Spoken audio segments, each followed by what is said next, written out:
2 కిలోలంటే క్వింటాల్కి 5 కిలోల తరుగు. ఆనాడు తరుగు మీద పెద్ద పెద్ద మాటలు మాట్లాడినవు రేవంత్ రెడ్డి.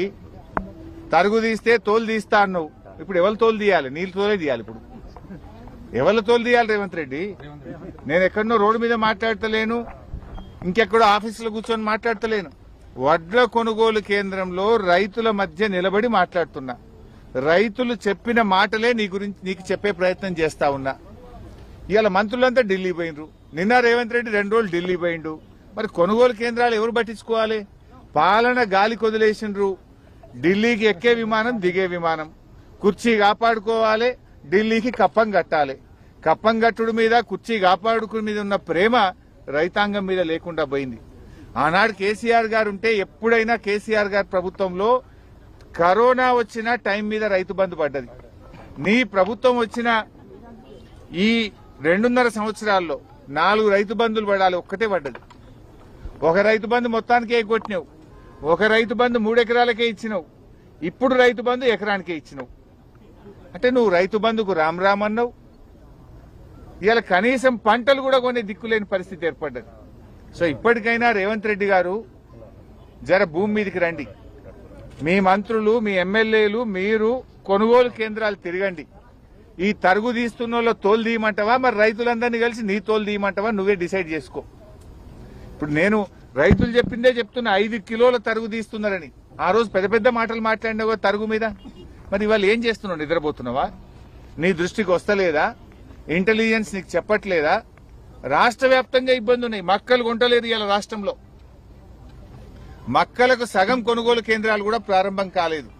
2400 మద్దతు ధర రావాల్సిన మక్కలు 1600కు 1700కు అమ్ముకుంటున్నారు.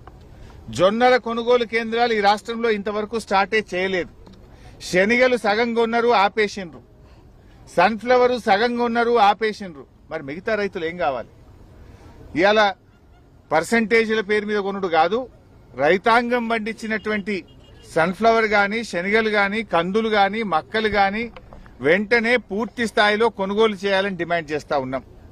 రాష్ట్ర వ్యాప్తంగా వడ్ల కొనుగోలు కేంద్రాలు ప్రారంభించి మీ జిల్లా కలెక్టర్లను, సివిల్ సప్లై అధికారులను, మంత్రులను కొనుగోలు కేంద్రాలకు పంపించండి. తరుగు తీసిన వాళ్ళ తోలు తీయండి. రైస్ మిల్లుల్లో దించుకోవట్లేదు. కొనుగోలు కేంద్రంలో కొనడానికి 46 డిగ్రీల ఎండలో పాపం రైతులు తాగడానికి నీళ్లు లేవు, కనీసం ఒక టెంట్ కూడా లేదు. 46 డిగ్రీల ఎండలో రైతులు 6 కాలం కష్టపడిన పంటలు అమ్ముకోవడానికి పడిగాపులు గాయాల్సి వస్తా ఉంది. వారం రోజులు, 10 రోజులు కొనుగోలు కేంద్రాల్లో ఉంటున్నారు. కింద మీద పడి తాలు తీసి ఫ్యాను పెట్టి అన్ని చేసినా 5 కిలోల తరుగు తీస్తున్నారు. ఇంత చేసి మిల్లు కాడికి పోతే 3 రోజులు వాడు దించుకుంటలేడు. మరి మిల్లులతో మీరు కుమ్మక్కైనరా? మిల్లులకు మీకున్న అండర్స్టాండింగ్ ఏంది? ఇవాళ ఐకేపీ కేంద్రంలో కొన్న వడ్లు రైస్ మిల్లుల్లో ఎందుకు దించుకోవడం లేదు? దించుకునేదాకా రైతుదే బాధ్యత అంటున్నారు. 4 రోజులు రైతులు మళ్లీ రైస్ మిల్లుల కాడ పడిగాపులు కాస్తున్నారు.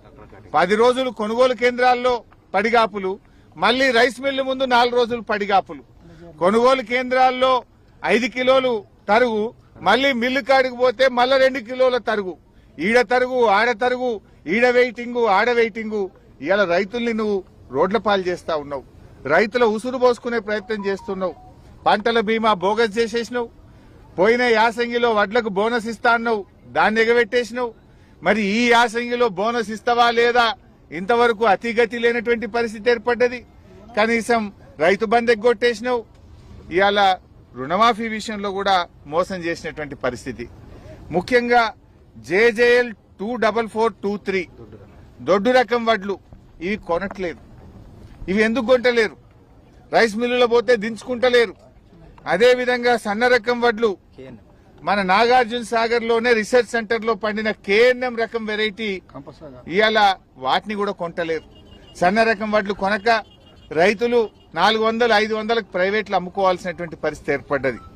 JJL 24423 గాని KNM సన్న రకం వడ్లను కూడా వెంటనే కొనుగోలు చేయాలని చెప్పి కూడా మేము ఈ ప్రభుత్వాన్ని డిమాండ్ చేస్తా ఉన్నాం. తక్షణమే జిల్లా కలెక్టర్లకు మీటింగ్ పెట్టండి. కలెక్టర్లు ఆఫీసులలో కూర్చుండు కాదు, జాయింట్ కలెక్టర్లు, సివిల్ సప్లై అధికారులు, మంత్రులు కొనుగోలు కేంద్రాలు తిరగమనండి. తరుగు తీయకుండా చూడండి. యుద్ధ ప్రాతిపదికన కొనుగోళ్లను వేగవంతం చేయండి. సన్న రకం వడ్లకు పోయిన యాసంగి బోనస్ చెల్లించండి, ఈ యాసంగిలో కూడా సన్న రకం వడ్లకు బోనస్ చెల్లించాలని చెప్పి నేను కోరుతా ఉన్నా. రేవంత్ రెడ్డి, నువ్వు మాటలు చెల్లే కాలం అయిపోయింది నీదిగా. నీ మాటలు నడవే, ఇప్పుడు చేతలు కావాలి. నువ్వు ముఖ్యమంత్రిగా ఉన్నావు, డైలాగులు బంద్ చేయి, కొనుగోలు కేంద్రాలకు రా. 70 సార్లు ఢిల్లీ పోయినావు, ఒక్కసారి కొనుగోలు కేంద్రం రావచ్చు కదా. టైం దొరకలేదా, తీరిక లేదా? కమిషన్లు, పర్సెంటేజ్లు, లెక్కలు చూసుకోవడానికే టైం సరిపోతుందా? కప్పం కట్టడానికే టైం సరిపోతా ఉందా? రైతుల కష్టాలు నీకు పట్టవా? రైతుల కష్టాలు తీసుకునే ఓపిక లేదా? ఉత్తమ్ కుమార్ రెడ్డి గారు కంప్లైంట్లు చేసుడు, ఉత్తమ్ కుమార్ రెడ్డి గారు, రేవంత్ రెడ్డి మీ ఇద్దరు కొట్లాడడానికే సరిపోతుంది కానీ రైతుల బాధలు పట్టుకోరా మీరు? మేం మీ జిల్లాలోనే మాట్లాడుతున్నాం. మీ జిల్లాలో రైతుల మధ్య నిలబడి రైతులు చెప్పిన మాటలే మాట్లాడుతున్నాం. ఇప్పటికైనా ఉత్తమ్ కుమార్ రెడ్డి గారు మిల్లర్లతో మీటింగ్ పెట్టండి, తరుగు లేకుండా చూడండి. సెంటర్లలో కొన్న వడ్లను వెంటనే మిల్లర్లు దిగుమతి చేసుకునే విధంగా తగిన ఆదేశాలు ఇవ్వాలని చెప్పి బీఆర్ఎస్ పార్టీ పక్షాన్ని డిమాండ్ చేస్తున్నాం. మీరు చర్యలు తీసుకోకపోతే రాబోయే రోజుల్లో 2-3 రోజులు చూస్తాం. పెద్ద ఎత్తున బీఆర్ఎస్ పార్టీ ఆధ్వర్యంలో రైతుల పక్షాన మరి పోరాడతాం. మీ యొక్క అవినీతిని, మీ యొక్క చేతగాంతనాన్ని, మీ యొక్క నిష్క్రియ తత్వాన్ని బయట పెట్టాల్సి వస్తుందని చెప్పి హెచ్చరిస్తా ఉన్నాం.